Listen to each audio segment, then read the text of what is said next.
Hello students, my name is Danielle Reitz and I'll be your professor for this semester. I wanted to say hello and welcome and give you a few tips about navigating our Blackboard shell and just a little bit of background information about me and our course.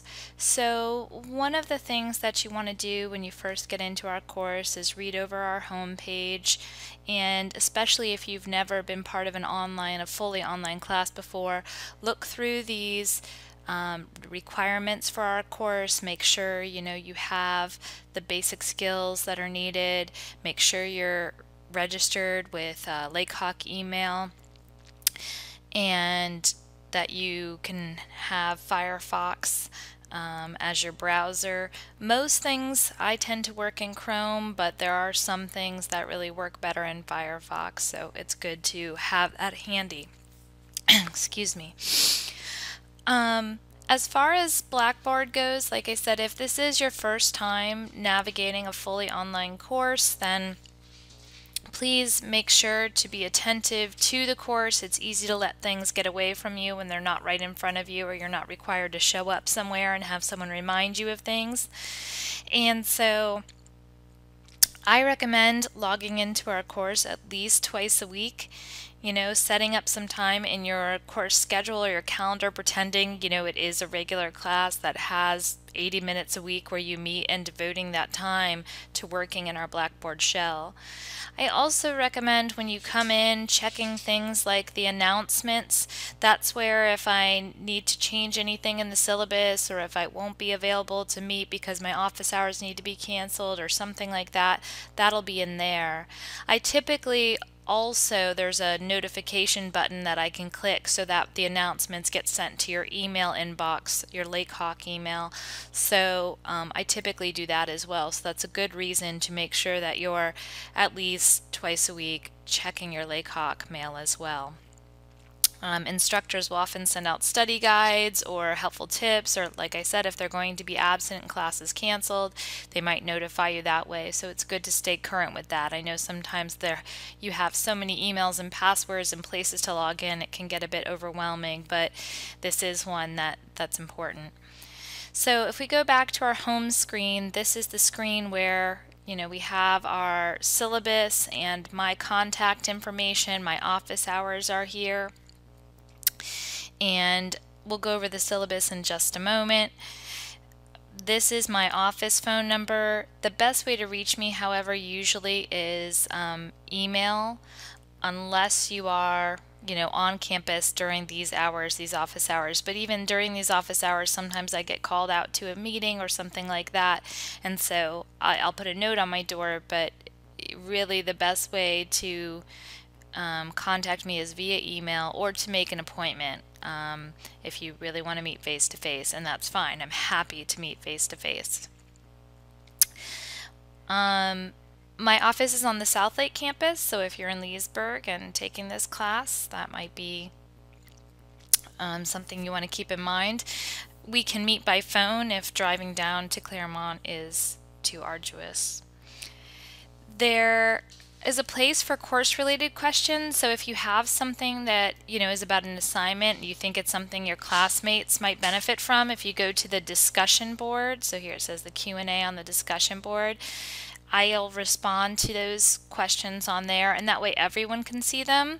If you are nervous about your question, or you just prefer to ask me alone, that's fine too. Again, you can email or phone me or drop by. I'm more than happy to deal with it that way. And I try to answer all my emails, questions that you direct towards me, assignments, that kind of thing.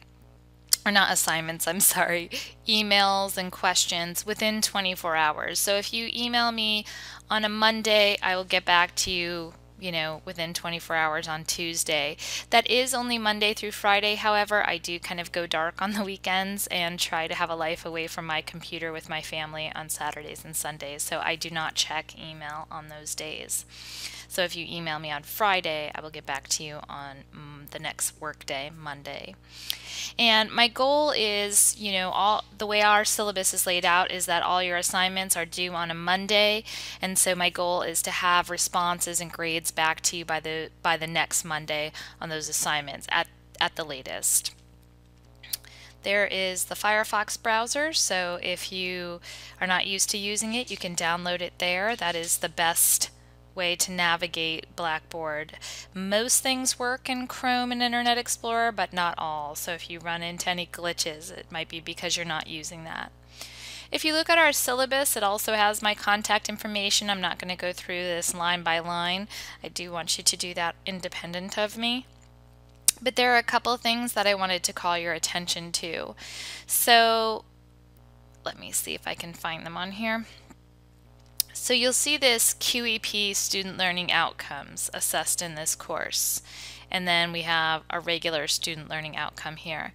And what this is there are many things that we hope that you learn through this course and many objectives we have, but these are kind of the 5 that we're tracking.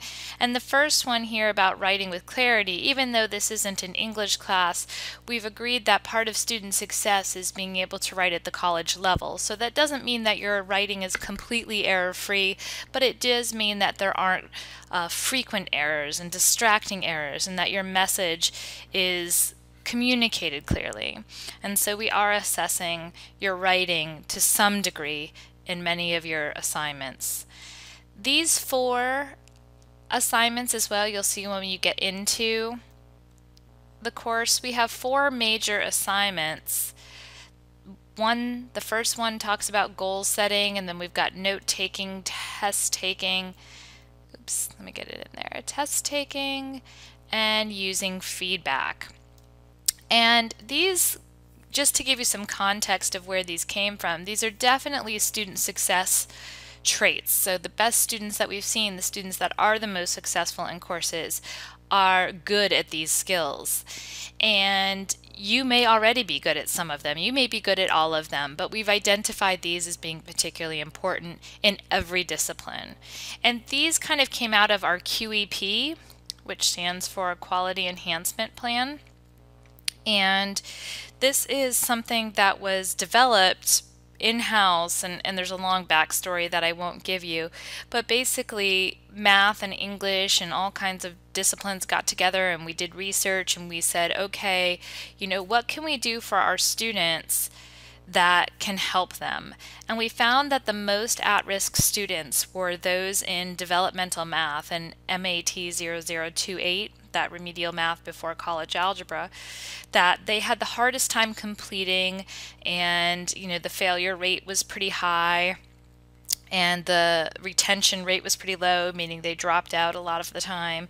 So we all got together and said they could benefit from these skills, and it started out as there were these QEP coaches, and I was one of them, going into these math classes and trying to help students develop these skills and raise their awareness of them. And then the state decided that developmental math needed to be pared down and go away, and it ended up turning into what we have now as our emporium model. You may have been to a math emporium either on our Leesburg or our Southlake campus. But anyway, that meant that these skills had to go somewhere and live, because we were still tracking them and assessing them for our research to say what impact do they have on student success and what are best practices for helping students with these skills. So they are currently in SLS 1501, and that's why there's such an emphasis on them throughout the curriculum.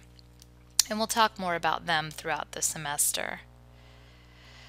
Again, you can read through a lot of this on your own. Make sure to put dates in your calendar wherever you keep it on your phone or in your student planner. Dates like November 2nd, which is the withdrawal deadline. So if you need to withdraw from any courses, so it won't hurt your GPA, that's that. But you always want to talk to an advisor first, because that could hurt if you have financial aid or, things like that. You want to make sure that that's the right thing to do. So here you'll see how our grades are weighted. Course logins, so I can track how often you log into the course and how long you're in there, that kind of thing. And that's basically kind of like participation and attendance is worth 5%. The assignments, the note-taking, test-taking, goal-setting using feedback, and your success autobiographies are worth 50%. So your success autobiography, there's one in the beginning of the semester, the first week, and there's one the last week of our semester, and they're pretty much the same. They basically ask you, what are some strategies you use for goal setting? What are some strategies you use for note taking, test taking, using feedback? And really we're using those as a pre and a post test. So I look at those to say, what skills did little Joey come into SLS with? What was he thinking when it came for note taking? And then what is he leaving with? So I can say, you know, did he seem to learn something along the way? Did he know a lot coming in? You know, maybe we find that all our students are really already very aware of strategies to take notes, and that's not something we want to keep including because they already know it. So that's how the success autobiographies function. And quizzes, there are several quizzes. Basically almost every chapter that we read has a quiz that's 20 questions long, multiple choice. You'll have one attempt, so you want to make sure that you get your book right away because you will need that within the first couple weeks of class.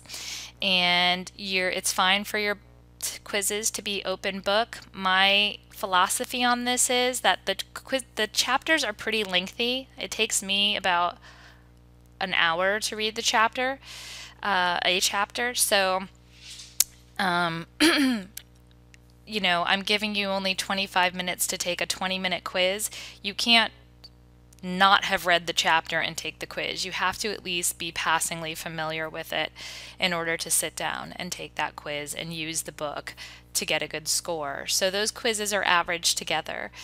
And when you're reading those chapters, I'm not, you know, you don't have to complete the exercises, but I really encourage you to do so. When I meet face to face with my students, we do a lot of those exercises, and I do think they're very helpful. And I do have some of the discussions arranged so that the exercises are options for you. You'll see when you get into our course. Discussions are averaged together. There's a discussion probably almost every week. We have a quiz, we have a reading, and then a quiz on the reading, and then a discussion. And then there are weeks where we also have an assignment.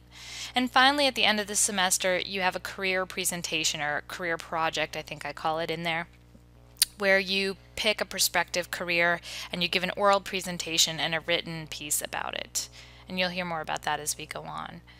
The last thing I wanted to show you on here is just the course calendar to make sure that this is easy for you to read. So this is what we'll do each week. So week 1 starts the first week of school. These are the 3 major items I'd like you to complete.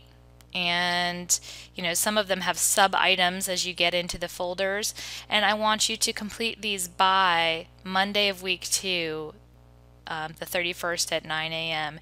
And you'll see that that is a repetitive deadline just to make it consistent as we're going through there. And this also, our course calendar is mirrored if you go into course content in our Blackboard shell, that it's the same exact thing. And it's, you know, when you go into the weeks themselves, that's where it breaks down a little bit more, and you get videos and you get, you know, quizzes and discussions to help you understand the material. And you'll see things like this a bit where it says read over assignment 2. You just read over it. You don't have to complete it. So, you know, that's just to kind of make you aware of what the assignment is, and then it's not due for a couple more weeks. So like if you scroll down, let's say at the end, I don't know where it says, I'm sorry, I'm used to mine. But in any case, if you look on our calendar of our syllabus, it will say, you know, here's assignment 3, test taking, just read it, do not complete. But then if you go on 2 weeks later, complete assignment 3, test taking. So it's to get you, because some of these take a little bit longer to do. And let's see, is there anything else I really need to tell you with this welcome video? Look over our classroom rules and policies, so there are no makeups for missed quizzes.